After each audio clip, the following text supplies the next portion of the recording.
това, на което ще ви научи крана, ако вземете решение да станете кранисти, е първото нещо – търпение. Защото ти имаш много финна настройка. Ти просто докосваш само джойстика и количката тръгва. И всяко нещо ти е търпение. Търпение да дигнеш товара, търпение, нали, да го научиш този кран, защото ти имаш леко почукване и крана тръгва. Ако е безконечен, тръгва и ти не можеш да го спреш. Той няма реално своя спирачка, трябва да засрещнеш, за да го спреш. Тоест има различни видове кранове.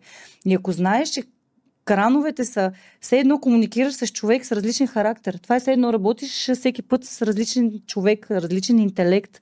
Всеки кран си има различна електроника, различен начин на управление, различна връзка с дистанционното, различна перспектива, различен спирачен път, различен път на количката, подем, всичко.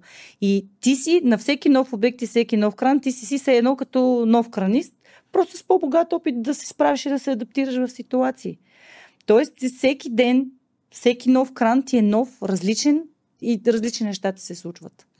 Разбираш ли? Просто една огромна машина с много фин характер.